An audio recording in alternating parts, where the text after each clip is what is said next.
Hey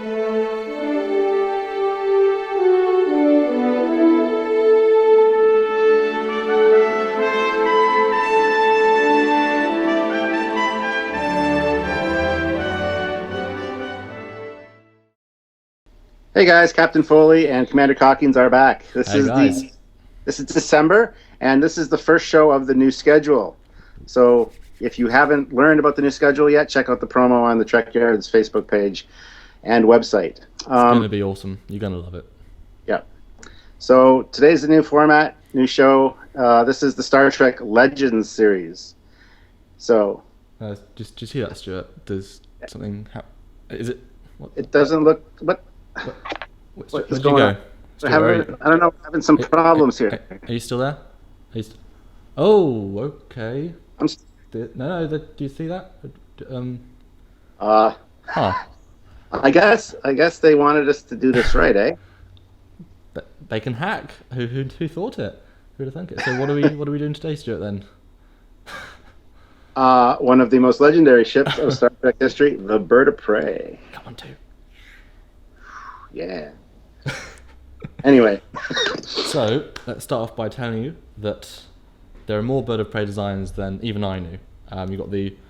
Okay, let's start with the names. So you got the smallest little type, which is the Kapahu. Is that close? The D12 Burrell, the Cavort, the larger Detai class, and the early 22nd century version from Enterprise. And a few non-canon types like the L22 Bird of Prey, the L42 Great Bird, and a D32 Stronger Bird. A lot of Bird of Preys. They love the Bird of Prey. Yeah. The Bird of Prey has been the heart of the Klingon Defense Force for centuries. Small fighters with the same basic layout have been used since early planetary conflicts. Klingons have not changed the basic design in centuries because they feel no need to change something that they believe is fundamentally correct.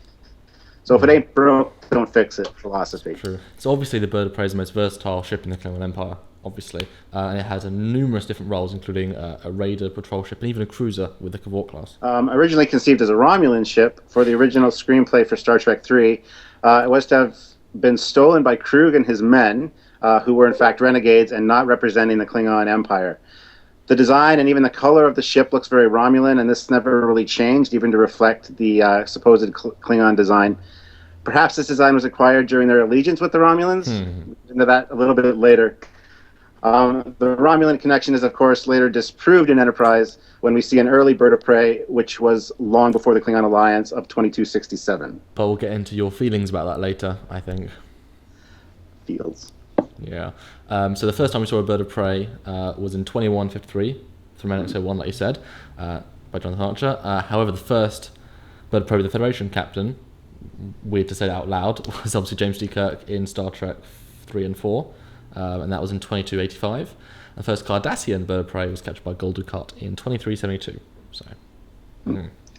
By the late 2370s, the classic Bird of Prey design was almost 100 years old, but with constant upgrades and retrofits, still very much in service and used in nearly every battle of the Dominion War. I mean, it's a much more agile ship. Compare it to the Vorchar or Katang, it's just far more maneuverable. So they're often flown in formations of 3 because they could get into little battles and do a lot of damage in little formation. So the standard weapons included 2 forward-firing wing-mounted disruptor cannons, 2 photon torpedo launchers, one mounted fore and one mounted aft. Where? I don't. Yeah, I don't know either, but apparently there is one aft torpedo launcher. It could be a micro torpedo launcher, maybe. It's true. Okay. And by the 24th century, at least one ship of the class was armed with phasers rather than disruptors and had a weapons range that exceeded 40,000 kilometers. Yeah, and like we saw in Star Trek 3, the Klingon commander said his Bird of Prey, which was a Burrell, was outgunned 10-1 by the Federation Constitution class refit. So in that era, not as powerful. By TNG, most ships have wings in the fixed upward position, indicating that the majority of these were larger Cavort class ships, said to have at least double the firepower of the smaller Burrell class. But we did see that in sort of DS9 time, the Bird of Prey was actually very effective against Dominion ships because they basically have equal maneuverability, so you got some really good little dogfights. One weakness of early designs was the fact that while cloaked, the ship could not communicate with other ships or use transporters or weapons. That's a serious flaw. Yeah, the issue with communications and transporters is soon rectified, making the only limitation the firing weapons. But one sort of universal design flaw is there's a vulnerable spot located on the underside, right between the ship's targeting system and easily fooled. So basically, around there, it's vulnerable. Do not shoot there, or do unless you're trying to kill it. Yeah. Cloaking systems left an energy surge that can be picked up on close-range sensors as a distortion. This also resulted in a visible distortion as well. On average, Burrell-class bird of prey had a crew complement that varied from a dozen up to a crew of 36. A skeleton crew of 6 men could operate and even take one into battle and be successful should the need arise. Wow. Or have an honourable death. Yes. So on the average Burrell, there's very little room. It was a very cramped ship, like Jazia Dax once said, very uncomfortable. No frills, no holodecks, no anything. Military craft, just like Klingons liked it. Due to the ship's age, there was a variety of bridge configurations, usually customized by the ship's captain. So each bird of prey was custom ordered by the house that needed it, and the more you had, the bigger your house was, the more a status symbol. Payment for each new ship was made at the Kronos orbital factory base. Then personal bridge layout, weapon selection, internal configurations, etc., were incorporated into each, whichever size class the client had paid for. It's kind of like getting a new car. Does that explain why they were always so different? Yeah, I think so, yeah. So there is a canon reason for it. Good to know. Yeah. So all ships, and I still feature of bird of prey, was that all the individual systems worked in pairs, so much more difficult to disable. And although obviously in a big space battle, one torpedo can sort of rip through the ship, but in smaller battles, very redundant. Good ships. The cloaking system worked by generating a quantum phase bubble around the ship that instantly teleports EM radiation to the other side of the cloaked area, hence making the ship invisible. That's cool. The wing-mounted disruptors, they were quite cool because they tapped into the engines to produce disruptor bolts that were as powerful as they could make them. Again, Klingons, they would, wouldn't they? Yeah, exactly. Photon torpedo launchers could launch probes as well as antimatter mines as well. That's cool. And as you saw in Star Trek, the wings could change from the landing mode to the cavort to the burrow, that sort of range. And wherever it was in that positioning, the weapons would be less or more effective. So in the down attack position, more effective, and then landing, they could still fire, but far less effective. Interesting. Photon torpedoes, or the torpedoes in general, are the only weapons that can be fired at warp, as disruptors cannot normally travel faster than light. Yeah, it's true. And certain Burrell-class ships weren't even equipped with photon torpedo launchers, but instead long-range sensor dishes, because that's the mission they run. What Klingon captain would want a sensor dish instead of a weapon? The one that wants to get honor by spying on... No, there's no Klingon. Just asking. Yeah. The standard torpedoes carried aboard the bird of prey were referred to as Talon strikes. Okay. The second type of torpedo is called Morath's Fist, and was originally designed to be deployed aboard Vorcha-class attack cruisers. Wow. These have since been resized to fit the Burrell class, however. These are overloaded with antimatter for maximum punch. Wow. And finally, the antimatter mines they carried were called Eagle's Claws, and can be launched from the torpedo tube and be configured for a variety of ranges as far as detonation goes. So the Federation gets a Mark 8 torpedo launcher, and Klingons get Morath's Fist. Wow, that's a bit... Sounds, yeah. Not very imaginative, are we? Yeah, and one thing you notice on the bird of prey, which I actually always thought was phases, I guess, but isn't. The bronze-coloured ribbing around the... I could be showing on this, or there's next to us, obviously. Okay, there we hit Stuart's trying to show off. Yeah, that bronze-coloured bit is actually... it's a cloaking emitter ring. That's actually what generates the cloaking field. Isn't that awesome? Yeah, that was something really cool that I learned from this researching this one. Yeah. If someone were to fire a weapon while cloaked, any beam... They can do that? Well, we'll get into that a little bit later, I think. But like I was saying, if they were to fire any beam or projectile weapon, it would interact with the cloaking field in unpredictable ways, from disappearing and rematerializing thousands of kilometers away to dimensionally smearing within the envelope of the quantum bubble, only to exit back inside and strike the ship. Oh, that's not good. Yeah, no. That's why they don't fire while cloaked. Okay. Yeah. So any commander foolish enough to fire while cloaked is almost certain not to hit his target, or likely to destroy his own ship. So That's why the designers of the Bird of Prey very quickly added a software patch to basically stop them from doing that, because it's stupid. Yeah, stop overzealous people from firing. But we know that one design fault didn't cripple the design, because it's going on for the next hundreds of years. So obviously, yeah, get around it. The red ring around the torpedo tube is actually the ship's main deflector, right there. That must be an efficient deflector. It's titsy. Yeah, no kidding. And back to Star Trek Online, because we both play Star Trek Online on occasion. The Burrell refit, because it's got to have a Bird of Prey, is called the Barolf. Barolf? Yeah. Interesting. Now for specific ship class information. Because there's a lot of different versions of these ships, aren't there? The Bird of Prey is a mantra that... Yeah, let's just get into this. So now let's look at specific classes and special ships. And let's start with the 22nd century version from Enterprise, first seen in the Season 2 finale episode, The Expanse. I really like this ship, but we'll talk about it later. Its length is 145 meters long, width is 137, height is 66, and has a crew of 48, so it's actually not only bigger, but more crew than the later on Burrells. Max speed of warp 6, Enterprise scale, and it's weapon to include 8 disruptor banks, 2 of which have a 360-degree arc, which is the under hull one, which is pretty awesome. I wish they'd included it in the later one. Damn it, spoilers. And it has 4.5 torpedo launcher like the newer ones. So a very heavily armed little ship. So this is a small raiding and scouting vessel meant to be maneuverable attack craft when it's used in a fleet. So to kind of support the bigger ships. But it is interesting how the ship is actually bigger than a classic Burrell class, or I guess classic future Burrell class. And because it's obviously featured earlier in the timeline, it sort of takes away, like you said, the theory of it being a Romulan ship. So now let's talk about the Burrell. Okay. Which is quite an interesting little ship and is by far the most famous Bird of Prey variant. In-canon information has different dimensions for this ship, so it's possible that there are varying size classes within each particular class itself. Which is unique, in and of itself. Yeah. With a length of 88 meters and a width of 130 meters, Quite small. its height was around 21 meters. However, other information states that the length can be up to 157 meters, with the usual length stating around 110 meters. That's much bigger than the other one. Yeah. Oof. Cruising speed of warp 7 with a max speed of warp 8. Standard mission length is 2 years, with a recommended yard overhaul after about 10 years. Warp unit is a KWC dilithium conversion graph unit, and impulse hydrogen energy integrated impulse drive. Whew. Cool. Words. I gotta say though, 2 years I would not want to be stuck on a cramped Bird of Prey for 2 years. No.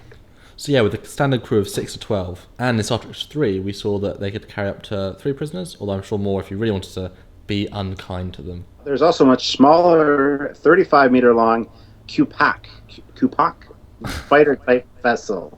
They are so different, aren't they? Jeez. Yeah, and I would assume that would probably be a 2 or 3 person kind of fighter. Now let's quickly look at the Cavort class. Okay. In-canon evidence actually states that the Cavort can be anywhere from 360 meters to a whopping 678 meters long. That's huge, and based on other ships we've got coming later on, that is a beast in the Star Trek universe. Jeez. Yeah, it's very huge. This 678 meter long one is actually has its own class designation known as the Detai class. The refitted Enterprise is 308 meters long, just for reference purposes. So that's a big ship. It's a huge ship. Could you imagine that in Star Trek 2, the above Genesis, just like, oh shit. Yeah. So if we believe the 678 meters long with a Detai class, that makes the wingspan 780 meters and a height of 423. It's huge. As it is stated that the ship actually has a crew of 1,500, which is insane, especially for these Burrells with only 12 people, and that obviously includes crew and even troops. These are big ships. Yeah, and this class ship only ever had the wings in this formation or slightly raised, and never in the lower attack position like the Burrells.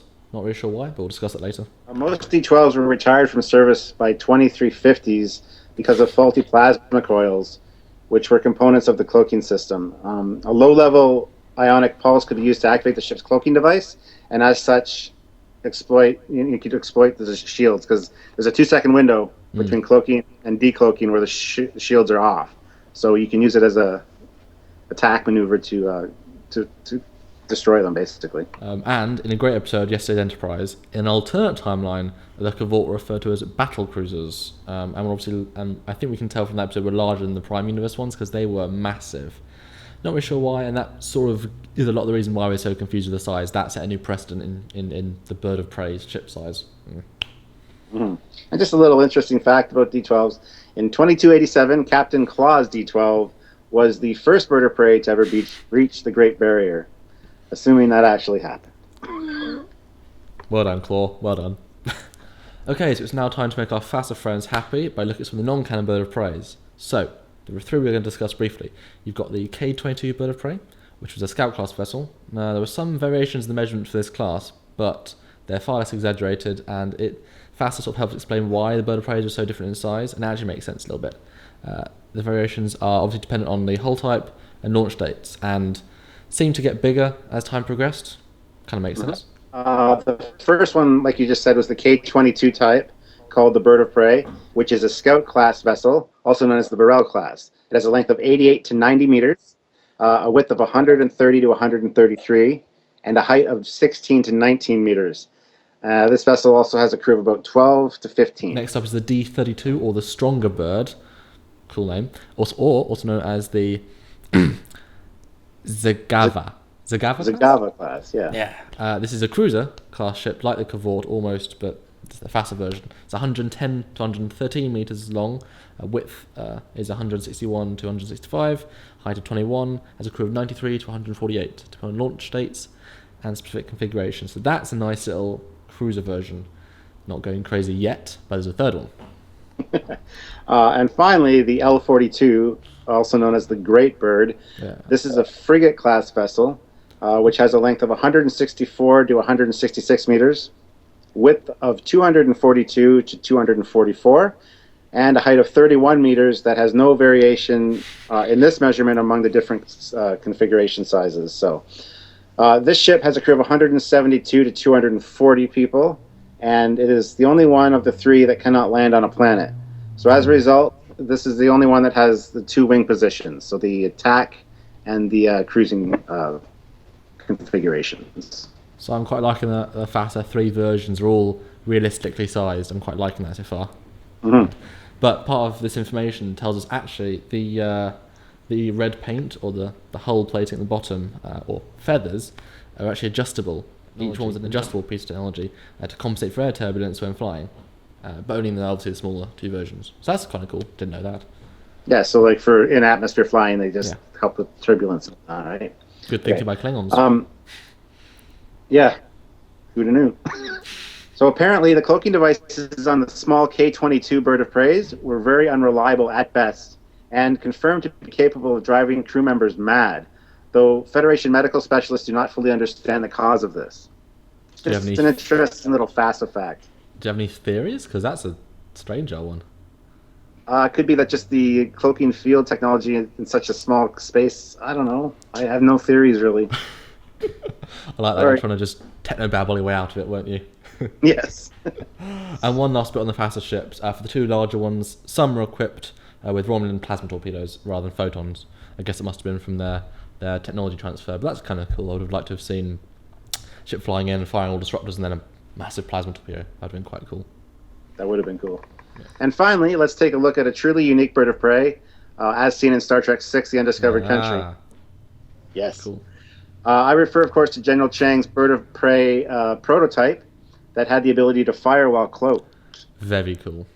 So this, of course, happened during the first Kismera conference in 2293.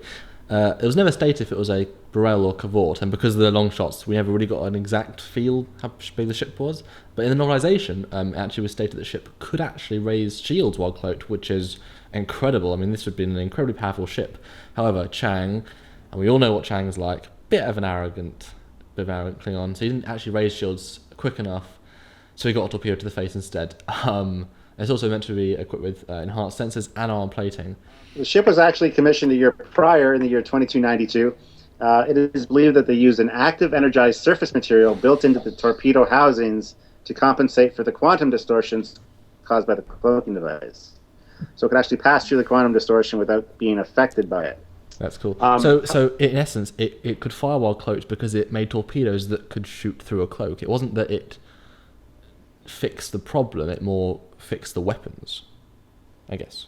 Yeah, and I think it addressed an energy issue problem because it could also raise its shields while cloaked, too. Yeah, that's so, ridiculous. yeah.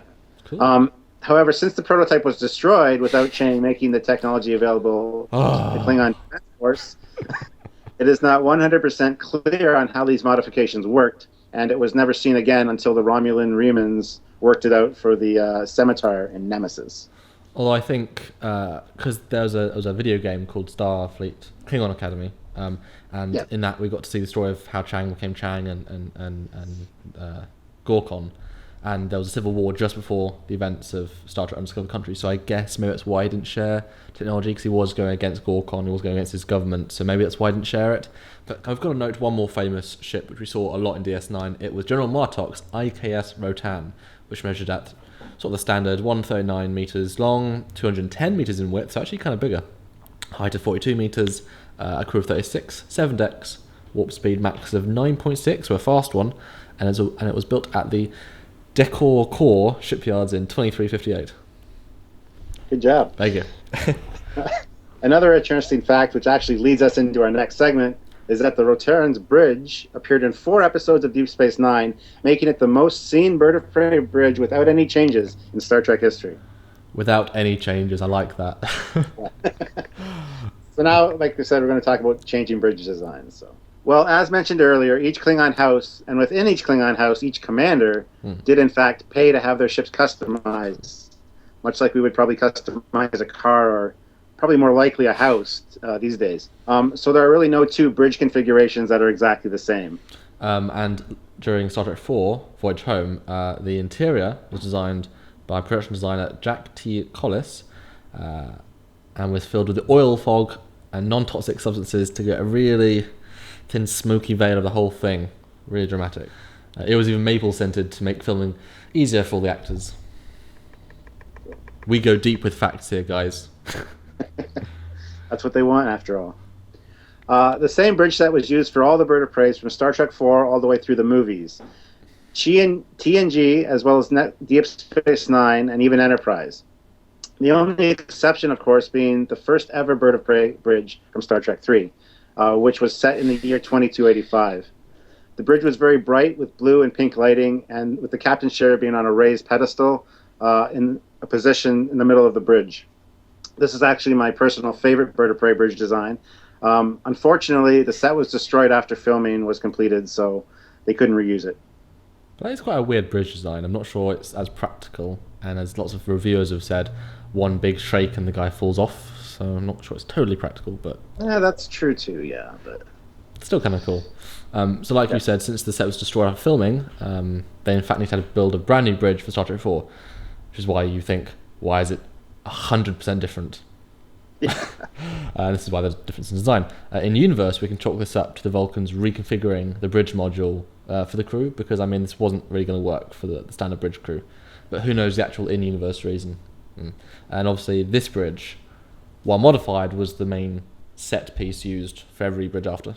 Yeah, it's actually funny, that bridge set though, after all the other bridge scenes were filmed, they actually painted everything white to film that dream sequence in that movie, which was like a couple seconds long. So I don't know that really... It just seems counterintuitive to paint everything white just for one scene, but there you have it. And for Star Trek 5, the sort of big change was the periscope, the weird, kind of cool, but mostly weird periscope that they added. I thought it was cool, I liked it.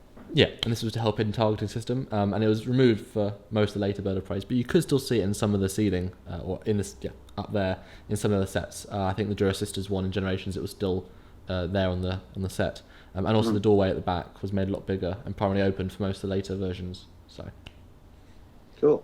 For Chang's bridge, as seen in Star Trek 6, the bridge actually had a green glow as opposed to the red glow we usually see in Klingon designs. That did feel like a different bridge. Yeah.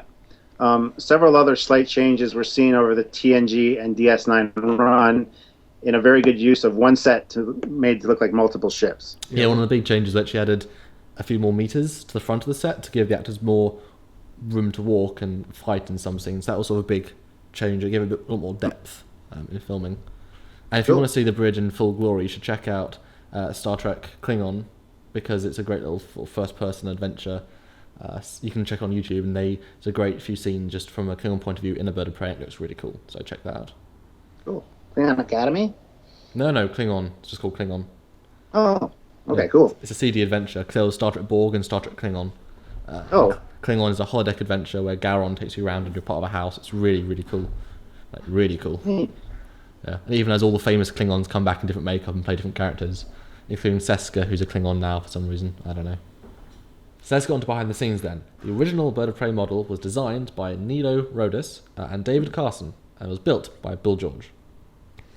The model measured 15 by 36 inches and had motors in the wings. The motors, however, eventually started to fail, so rarely did we see the wings actually move in TNG.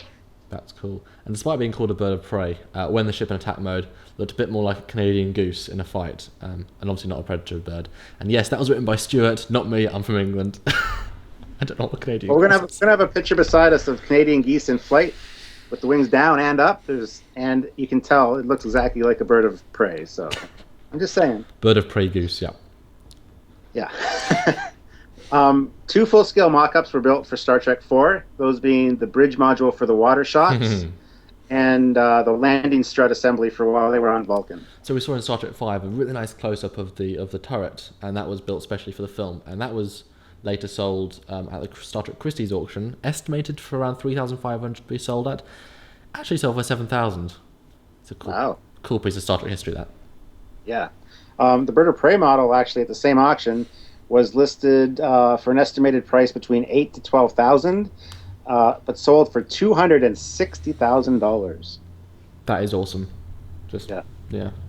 And a really interesting fact, I didn't know, but in an early draft of Star Trek 5, Captain Montgomery Scott was actually in charge of disassembling the captured bird of prey from the last movie. That's really cool. We should have kept that in.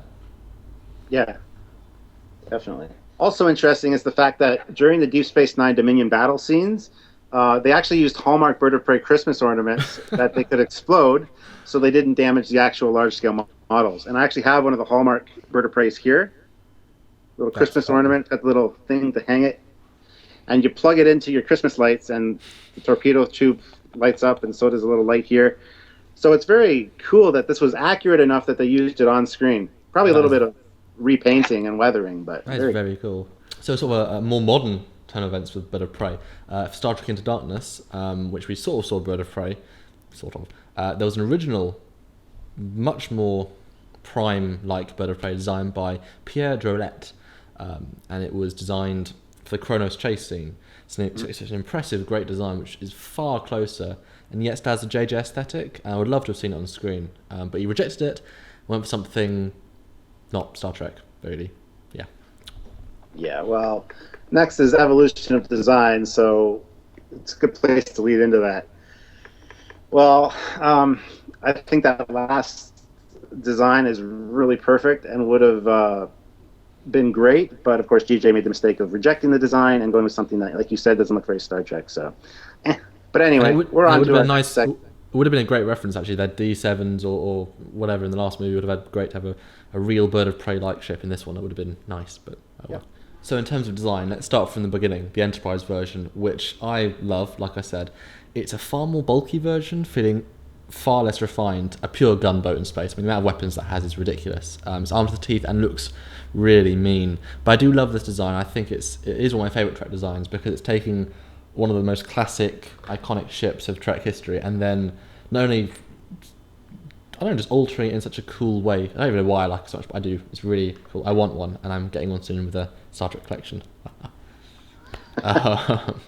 Yeah, I love the changes. I love the shape, and it looks good from almost every angle. Even the lower turret is pretty cool. I think, although it's obviously new canon from a newer ship, I quite like the idea that the Klingons went from having these far more militaristic weapon gunboat style ships, that when they gained the cloaking technology from Romulans in TOS, suddenly they couldn't obviously spend the power on weapons and shields. They had to sort of sidestep that to cloaking technology. So they went from being far more weapon orientated to being more strategic, and the Bird of Prey fitted so many roles that makes a lot of sense to me. Yeah, and the from powerful disruptors, they're replaced with more simple wing-mounted ones. And while I don't think Klingons would really have liked removing the weapons, I think it would have made sense. And since the ship is so flexible, they wanted to capitalise on its potential as an amazing ship. So that makes sense to me. Okay, well, I personally do not like the early Enterprise bird of prey. Look at the hate. Look at the hate. I just think it's a very ugly ship, and the evolution to the more recognized design seems a lot nicer, in my opinion. The Enterprise one does resemble an actual Klingon ship, how it would look. Like I mentioned earlier, the bird of prey design has all the hallmarks of a Romulan ship design. Yes. The color, the bird name, the design elements, the designation, everything. So I really think the original idea that it was a Romulan design that the Klingons were merely using makes more sense. However, as also mentioned earlier, in this bastardized Enterprise version, pretty much proves that the Klingons had this design early on, much before the Romulan-Klingon alliance. So I must concede to actual canon and admit that this is truly a Klingon ship, at least officially. In my mind, though, I will never concede. So it's a Romulan ship. Look, okay, yes, the colours maybe, but if you look at later Romulan and later Klingon, I think it fits more with Vorchar and Nevar than a Dodrixon or Nyrixon. I don't think it's got the same aesthetic. I know, obviously, you're talking it was designed as maybe a Romulan, but then obviously the design aesthetics change in TNG. They're not the same. I don't think this is comparable to a Romulan TOS bird of prey. Yes, it might be called the same, although we now know it's called a warbird, the previous one, so it's not called a bird of prey. Oh, it's also called a bird of prey, though. Well, but the ship title, whatever, just nicknamed bird of prey. I just don't think this looks the same as a Romulan ship. I think it fits more. But if you look at the Romulan Next Generation Deerdex class cruisers, the green color, the bird, it's way more pointy. The bird design, I don't know. Katanga's were also green, and Vorchar's was also green at different points. So green is not a purely Romulan trait. I'll have you know. Anyway, let's continue. I'll concede for now. So one big thing about Bird of Prey, like we said earlier, is the confusion in the size, because it is a bit ridiculous. Most notably in Star Trek 4, the size of the ship changed several times within the film itself, which you can't actually answer in canon. You just can't. But there are reasons for this, maybe not that version, apart from it need to be certain sizes. I think we can still accept it. It's a really cool ship, but Stuart, why? What are the reasons for confusions in size? Well, ironically, it seems like the non-canon information it makes more sense. Yeah. I'm really a firm believer that they needed to stay with the FASTA information as a whole, as it was already well thought out and really established. But then the production team decided to mess with it and just basically say it never existed when TNG rolled around. So it does make sense that there are modifications to space frames, and sizes of the ship would be modified and changed over years as new equipment was installed. But a 600-plus meter long bird of prey, I mean, come on, really? Just build another Nevar. Come on, it's a far superior ship. Come on. Yeah, and it dwarfs the D7s and the Vorcha class. It just seems like a little ridiculous to me. The original Burrell class 88-meter long ship seems much more realistic as a scout ship. But I do understand why they felt they needed to beef it up to match larger ships in the Next Generation era and make it an actual threat. So, but that being said, I mean, decide on 2 or even 3 sizes and stick with it. I can buy that there are a few variations within the same design, like the same class, but don't muddy the waters with all these conflicting sizes. It's a very amateur mistake. It's more like a JJ mistake than an actual Star Trek production team mistake. I think what they just said is let's just make the ships bigger. They weren't really thinking, and I could totally go with in TNG. Maybe they double the size of the Burrell, so it's maybe half the size of the GATS class saucer. Then 3 or 4 ships would have been quite opposing, but they didn't need to crank it to the same size. I mean, that was overkill, and you say, muddied the water hugely. But I just don't understand what was going through their minds. That's all. Because they were just making a TV show and they didn't think. I expect that from some TV shows, but not Star Trek. Sorry. So why is the ship so iconic? And I think we can both agree it is very, very iconic. I think one of the biggest things to note is that it came around in one of the most anticipated films in the Star Trek timeline, Star Trek 3, Search of Spock. Spock had just died, spoilers. And this was the first sort of new enemy ship that we saw. It also had a Commander Krug, played by Christopher Lloyd, which was a great character. And, gotta be honest, kind of went toe-to-toe with the Enterprise and won. Yes, the Enterprise might have been, no crew and blah blah, but we still saw it get blown up on screen by a bird of prey, and that's pretty impressive. And if you think about it, the bird of prey in terms of design, the only ship to kill an Enterprise, because again, generations, again with other factors, but still on screen we saw it. You couldn't destroy an Enterprise. That's the only ship, as I can think of, to do. It was an Enterprise. It was an Enterprise with no crew, and the Enterprise self-destructed, so it really didn't blow it up. Still, this is my Enterprise. Hey, my favorite ship. Don't mess with it. But in the audience's mind, this was a ship that led to the destruction. They led to the destruction of the Enterprise, and that's no other ship's done that, and that's impressive. And it looks great from every angle. The bird of prey. It is an amazing, cool design. It held up. I mean, I don't think they could have imagined when they designed it it would hold up so well. But it came back time and time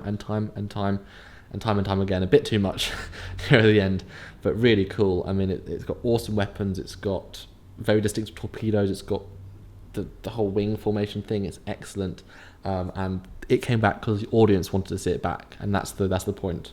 It's a great ship. It looks great, so that's why I think it's iconic. So yeah, it's a cool design. Looks amazing. It's very versatile. So it's got a lot going for it. It's something different, and since it's taken from the natural world, like the design of birds in flight, I think people kind of identify with it on a subconscious level. Therefore, I think it's very popular that way. So, but I also like the fact that you just mentioned its introduction in Star Trek 3 was a great addition to the Star Trek universe, and at a perfect time in Star Trek history. And being the follow-up to the very successful Wrath of Khan, people were clamoring for another Star Trek movie. So it's something different that I think people latched onto because it was the first, a new ship in the Star Trek lore. So people saw it, liked it, and just kind of never let go of it. Also, the mere fact that we see so much of it in TNG and Deep Space Nine. Boy, do we. Yeah, we see different sizes, we see different bridges, we see different ship interiors, like the quarters, the mess hall. We see a lot of this ship compared to other Star Trek ships. So, of course, I think it became a fan favorite because of all those reasons. So that's why it's iconic, and the first ship in Trekyards Legends history. Awesome. So now this is the discussion part of the ship, but we've pretty much gone through it as we've been going through. So we're just going to summarise a few quick points, just this last section, or the last few sections. Like I said, big fan of the ship, love the weapons, amazingly manoeuvrable, even matching the USS Defiant, which is sort of the pinnacle of manoeuvrability in that universe. Yes, they got confused with size, and it's kind of interesting in some ways and kind of stupid in others, but I can get behind having Burrell and Cavort. I quite like that. 600 meters is too big though. I actually really like the interiors, especially when we see them. Every new show we get to see a bit more of the interior, and I really do like them. Very cool. Bridges, not so much the first one, but I do like the other bridges. The aesthetic is great, and it was really, really fun to see them in TNG, and especially the S9 in the Dominion Wars with Martok and stuff. You really got to see and spend time on that bridge, and it held up. That is a ship I would definitely take for a joyride.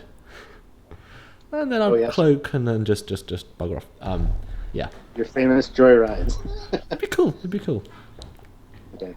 Well, I love the ship, but I really think they should have stayed true to the original Romulan storyline, as it very clearly, looks much more Romulan in design than Klingon, especially in the movie era, because all we had seen is D7s prior to that. So think about that for a second.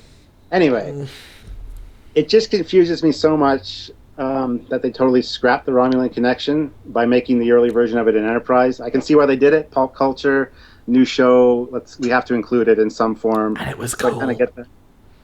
And it's cool, apparently. But I just shake my head because Enterprise made a few mistakes that it really didn't need to. But that was one of them. Okay. My favorite feature of this ship would definitely be the variable wing configurations. That is quite cool. The favorite look of which would be when they're in the upward or landing configuration. I really think that looks cool coming in. So, Um, the thing I like least would have to be the size conundrum that we have going on. I mean, get your facts straight and give us some concrete proof as to sizes. Like I said earlier, I'm surprised that so many mistakes were made regarding size over the years, especially by the Star Trek team. Like I said earlier, it just seems more like a JJ mistake to me, or like really bad 70s sci-fi. Yeah. I think if I was sort of going to go with the other things I don't like, I think they should have, apart from the size issue, they should have come up with a more gunboat version, which would have had the Enterprise era turrets at the bottom because they're really cool. I think you could definitely shove more guns on that. It would have been awesome. I don't actually like the under wing painting. I don't think it needs it. It's awesome. It looks great, but as wings, no, I don't think it works. Romulan design. Mm-hmm. And I do think it fits in with the Klingon design aesthetic with the Dvorcha and well, not Catan so much, but Dvorcha. I don't think it fits in with the Dodeks as much. Maybe more the Nixon, but that's because everything's going to streamline in the future. True, I will agree with that a little bit. But the color and bird motif still is very much Romulan. You have to admit that. Like you said, painting of the feathers on the wings. I think at the time it probably made more sense. I think if you had told someone when Star Trek 3 came out, they'd have been like, oh yeah. But I think now with the greater canon, I don't think it fits in as well. This is true. That's what I'm going to say. But if you take it back to the Klingon-Romulan alliance, where the Romulans acquired the D7s, and then it kind of became the heart of their space or deep space defense force, as we see in the Enterprise incident. Clearly, the Romulans liked the design of the D7s and would naturally have made a ship similar, but with their own distinct twist. So, if you take that into consideration, it looks like a D7 that's been Romulanized. So, if you look at it that way, you can kind of see where I'm coming from. It's kind of their own version of a Klingon-designed ship, so kind of a hybrid. Yeah, I'll give you that. That's all I have to say about that. I'm right, and that's just the way it is. So there we have it. There's our first Legends special. Wow, that was a long one, but I hope you guys enjoyed it. So that was a 3-part special, but at some point soon we're going to release the full and extended version. Extra bits, extra talking, lots more of us. So look forward to that and watch it when it comes out. Yeah. So now it's time for verses. So like with the rest of the Trekyards, the next Legend ship is the one that we're going to be fighting against. So let's say we go with the Excelsior class. Right? I like it. Captain Sula's ship, as well as Enterprise B, a famous ship, and the ship that was called the Great Experiment. Great failed experiment. I agree. So this week I get the Excelsior and you get the Bird of Prey, but since there's at least two canonical versions, the Burrell and Cavort, we're going to be doing 2 different verses. So first of all, we're going to have the Excelsior versus the Burrell, or Burrell versus Excelsior, from the same time period. Not the Chang's Bird of Prey, because that would be unfair, and we've already seen that battle. And then we're going to do the Cavort versus the DS9 Lakota version of the Excelsior class. So, 2 different battles, 2 different results. Let's see. Who wants to go first? So no Chang's Bird of Prey? We never cheat in Trekyards. We never add additional things in Trekyards. No, never. Okay, fine. Legit. Yep. So we got the Burrell versus the Excelsior. Yes. Now, is this Excelsior manned by like 5 people and all fully automated and damaged and Star Trek 3 conditions? This is a completely functional Burrell and a completely functional Sulu Excelsior. Wow, I'm dead. Very maneuverable. I have the cloaking device, but I got that little distortion thing going on, so you can detect me for sure. I don't know, come around behind, decloak, get a few shots in with the photon torpedoes, a couple disruptor blasts, cloak again, try not to get nailed while I'm cloaking, and swing around, I don't know, strategy and stuff. I think probably it is a sort of attack craft. You could probably surprise attack, and if you get a good couple of torpedoes in, you could probably rip through stop me before I even get my shields up, take out my shield generator, then it'd be a serious fight, wouldn't it? Yeah, true.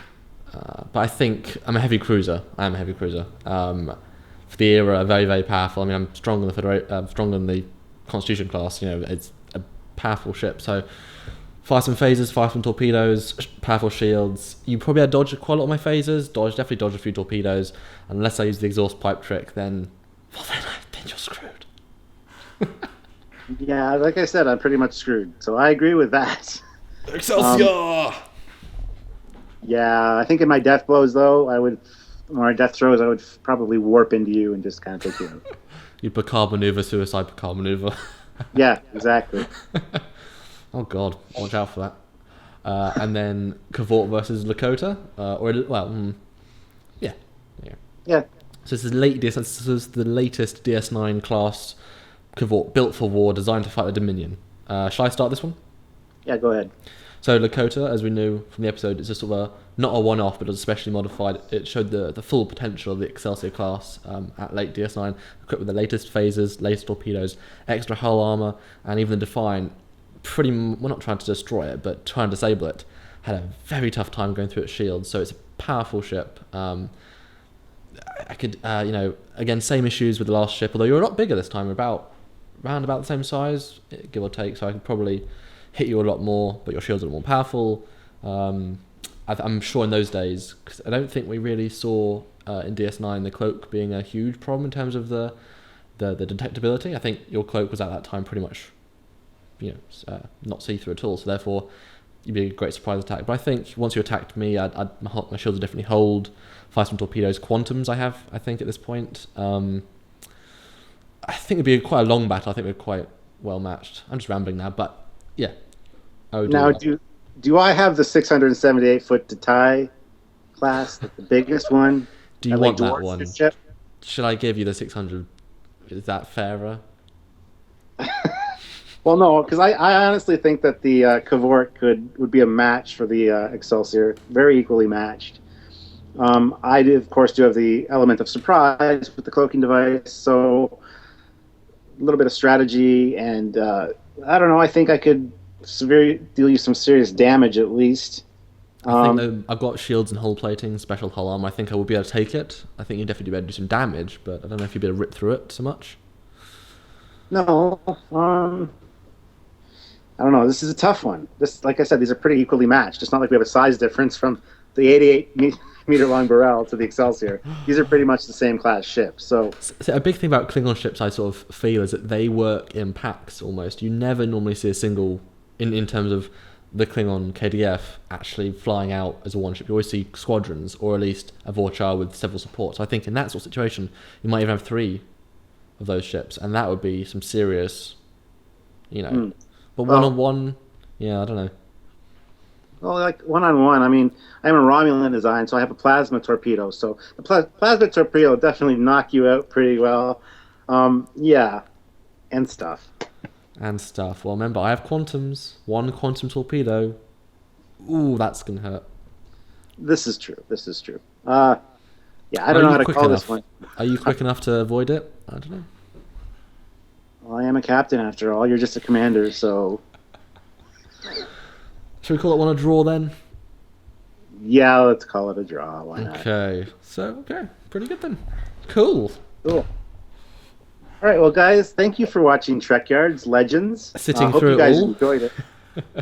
What's that? Sitting through it all. Thanks, guys. Yeah, I hope you guys enjoyed it. We are endeavoring to make great shows for you, and we are having fun doing it. We're learning lots of stuff. So yeah, this episode has been a big, learning curve for Bird of Prey. I mean, yeah, really. Yeah, I did learn a lot. And in the comments below, please let us know if you think it's a Romulan design. If you think, who do you agree with? Commander Calkins or Captain Foley? And I want you all to tell us that you love the Enterprise version, that you think it's a really cool version. I want to hear that as well. Tell us. Yes, please tell us how much you love the Enterprise version, because it's such a nice looking ship.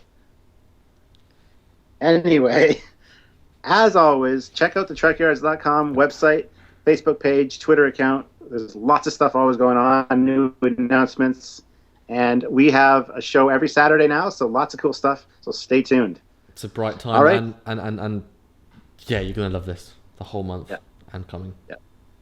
And if you haven't already watched it, watch the promo video. We discuss what's going on. And make sure you subscribe because there's one every single week and you want to know when it comes out and you want to watch it straight away and leave us a great comment. So subscribe and yeah, check it out. Yeah. All right, guys. So this is Captain Foley and Commander Calkins signing off until next time. See ya, guys. Bye. Bye-bye.